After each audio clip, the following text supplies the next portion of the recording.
कार्तिक मास की पौराणिक कथा। एक नगर में एक ब्राह्मण दंपत्ति रहते थे। वे दोनों प्रतिदिन 7 कोस दूर गंगा और यमुना नदी में स्नान करने जाते थे। इतनी दूर आने जाने से ब्राह्मण की पत्नी थक जाती थी। एक दिन उसने अपने पति से कहा कि हमारा एक पुत्र होता तो कितना अच्छा रहता। पुत्र के बहू आती तो हमें घर वापस जाने पर खाना बना हुआ मिलता और बहू घर का काम भी कर देती। अपनी पत्नी की बात सुनकर ब्राह्मण ने कहा कि तूने बात तो सही कही है, चल मैं तेरे लिए बहू ला ही देता हूँ। ब्राह्मण ने कहा कि एक पोटली में आटा डालकर कुछ मोहरे रख दे। ब्राह्मण के कहे अनुसार उसने पोटली बांधकर दे दी। पोटली लेकर ब्राह्मण चला गया। ब्राह्मण सफर के दौरान यमुना के किनारे बहुत ही सुंदर लड़कियां दिखाई दी।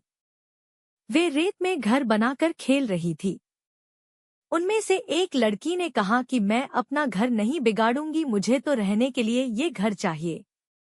लड़की की बात सुनकर ब्राह्मण मन ही मन सोचने लगा कि बहू बनाने के लिए यही लड़की उचित है। जब वह लड़की जाने लगी तो ब्राह्मण भी उसके पीछे पीछे उसके घर तक चला गया। वहां जाकर ब्राह्मण ने उस लड़की से कहा, बेटी, कार्तिक मास चल रहा है इसलिए मैं किसी के घर खाना नहीं खाता। मैं अपने साथ आटा लेकर आया हूँ। तुम अपनी माता से पूछो कि क्या वह मेरे लिए आटा छानकर 4 रोटी बना देगी। यदि वह मेरा आटा छानकर रोटी बनाएगी तो ही मैं रोटी खा लूंगा। लड़की ने जाकर अपनी माँ को ये सारी बात बताई।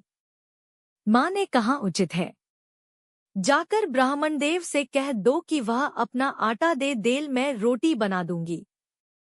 जब वह आटा छानने लगी तो आटे में से मोहरें निकली। वह सोचने लगी कि जिसके आटे में इतनी मोहरें हैं, उसके घर में कितनी मोहरें होंगी। जब ब्राह्मण खाना खाने बैठा तो लड़की की माँ ने उस ब्राह्मण से पूछा, क्या आपका कोई लड़का है और क्या आप उस लड़के की सगाई करने जा रहे हो। पढ़ने गया हुआ है, लेकिन यदि तुम कहो तो खांड कटोरे से विवाह करके तेरी बेटी को अपने साथ ले जाऊं। लड़की की माँ ने कहा, ठीक है ब्राह्मण देव। इस पर लड़की की माँ ने लड़की की खांडकटोरे से शादी करके ब्राह्मण के साथ भेज दिया। ब्राह्मण ने घर आकर कहा, रामू की माँ, दरवाजा खोलकर देख, मैं तेरे लिए बहू लेकर आया हूँ। ब्राह्मण की पत्नी भीतर से ही बोली, हमारे तो कोई बेटा बेटी नहीं है तो बहू कहाँ से आए। दुनिया ताने मारती थी, अब आप भी मारने लगे। ब्राह्मण ने कहा, तू दरवाजा खोलकर तो देख। जब ब्राह्मणी ने दरवाजा खोला तो सामने बहू को खड़ी देखा। उसने बहू का स्वागत किया और आदर सत्कार से अंदर ले गई। अब जब ब्राह्मण अपनी पत्नी के साथ नदी स्नान करने जाता तो पीछे से बहू घर का सारा काम करके और खाना बनाकर रखती थी। वह उनके कपड़े धोती और रात को हाथ पैर भी दबाती थी। इस तरह बहुत दिन बीत गए। ब्राह्मणी ने अपनी बहू से कहा कि बहू, कभी भी चूल्हे की आग मत बुझने देना और मटके का पानी खत्म मत होने देना। परंतु एक दिन चूल्हे की आग बुझ गई। यह देखकर बहू घबरा गई और भागी भागी अपनी पड़ोसन के पास गई और कहा कि मेरे चूल्हे की आग बुझ गई है, मुझे थोड़ी आग चाहिए। मेरे सास ससुर सुबह 5 बजे से गए हुए हैं। वह थके हुए घर आएंगे, इसलिए मुझे उनके लिए खाना बनाना है। यह सुनकर पड़ोसन ने कहा कि तू तो बावली है, तुझे यह दोनों मिलकर पागल बना रहे हैं। इनके कोई पुत्र नहीं है, ये नी संतान है। बहू ने कहा, नहीं, ऐसा मत बोलो, इनका बेटा तो बनारस काशी में पढ़ने गया हुआ है। इस पर पड़ोसन ने कहा कि यह तुझे झूठ बोल कर लाए हैं। मेरी बात सच मान, इनके कोई बेटा नहीं है। अब बहू पड़ोसन की बातों में आ गई और कहने लगी कि अब आप ही बताओ मैं क्या करूं। पड़ोसन ने कहा कि करना क्या है, जब तुम्हारे सास ससुर आए तो जली हुई रोटियां बनाकर देना और बिना नमक की दाल बनाकर देना। खीर की कड़छी दाल में और दाल की कड़छी खीर में डाल देना। पड़ोसान ने उसे अच्छे से सिखा पढ़ा दिया। फिर जब उसके साथ सास ससुर घर आए तो उसने न तो उनका आदर सत्कार किया, ना ही उनके कपड़े धोए। जब उसने सास ससुर को खाना दिया तो सास बोली, बहू आज यह रोटियां जली हुई क्यों है और दाल भी अलूनी है। तब बहू ने पलटकर कहा कि एक दिन ऐसा खाना खा लोगे तो कुछ बिगड़ नहीं जाएगा तुम्हारा। सास ससुर को खरी खोटी सुनाकर वह फिर से पड़ोसन के पास गई और बोला कि अब आगे क्या करना है। पड़ोसन ने कहा कि अब तुम सातों कोठों की चाबी मांग लेना।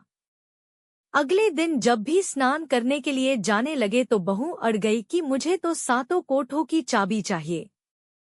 तब ससुर ने कहा कि इसे चाबी दे दो। तब सास ने बहू को चाबी दे दी। सास ससुर के जाने के बाद जब बहू ने दरवाजे खोले तो देखा कि किसी में अन्न भरा है, किसी में धन भरा है और किसी कोठे में बर्तन पड़े हैं।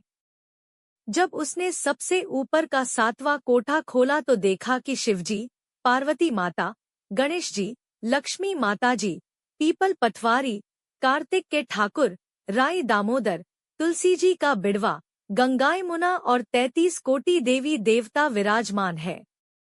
वहीं पर एक लड़का चंदन की चौकी पर बैठा माला जप रहा है। यह सब देखकर उसने लड़के से पूछा कि तुम कौन हो। तब लड़का बोला कि मैं तेरा पति हूँ, अभी दरवाजा बंद कर दे। जब मेरे माता पिता आएंगे तब दरवाजा खोलना। यह सब देखकर बहू बहुत खुश हुई और 16 श्रृंगार कर सुंदर वस्त्र पहनकर अपने सास ससुर का इंतजार करने लगी। उसने अपने सास ससुर के लिए अच्छे अच्छे पकवान बनाए। जब उसके सास ससुर घर पर आए तो उसने उनका आदर सत्कार किया और प्रेम पूर्वक खाना खिलाया और हाथ पैर दबाने लगी। पैर दबाते दबाते बहू ने कहा कि माँ, आप इतनी दूर गंगा यमुना स्नान करने के लिए जाती हो तो आप थक जाती हो, इसलिए आप घर पर ही स्नान क्यों नहीं करती हो। यह सुनकर सास कहने लगी कि बेटी, गंगा यमुना घर पर तो नहीं बहती है। तब उसने कहा, हाँ माँ जी बहती है, चलो मैं आपको दिखाती हूँ। जब बहू ने 7वां कोठा खोलकर दिखाया तो उसमें शिवजी, पार्वती जी, गणेश जी, लक्ष्मी जी, पीपल पटवारी, कार्तिक के ठाकुर, राई दामोदर, तुलसी जी का बिड़वा, गंगा यमुना बह रही है और 33 कोटि देवी देवता विराजमान है। वहीं चौकी पर बैठा एक लड़का माला जप रहा है। माँ ने उसे देखकर कहा कि बेटा तू कौन है। लड़का बोला, माँ मैं तेरा बेटा हूँ। तब ब्राह्मणी ने पूछा कि तू कहाँ से आया है। लड़के ने जवाब दिया कि मुझे कार्तिक दे ने भेजा है। माँ ने कहा, बेटा यह संसार कैसे मानेगा कि तू मेरा बेटा है। माँ ने कुछ विद्वान पंडितों से मदद मांगी। पंडितों ने कहा, इस पार बहू बेटा खड़े हो जाएं और उस पार माँ खड़ी हो जाए। माँ ने चमड़े की अंगियां पहनी हो और छाती में से दूध की धार निकलकर बेटे की दाढ़ी मूछ भीगे और पवन पानी से गठजोड़ा बंधे, तब मानेंगे कि यह इस माँ का ही बेटा है। उसने ऐसा ही किया। चमड़े की अंगियां फट गई और छाती में से दूध की धार निकलकर बेटे की दाढ़ी मूछ भीग गई। पवन पानी से बहू बेटे का गठजोड़ बंध गया।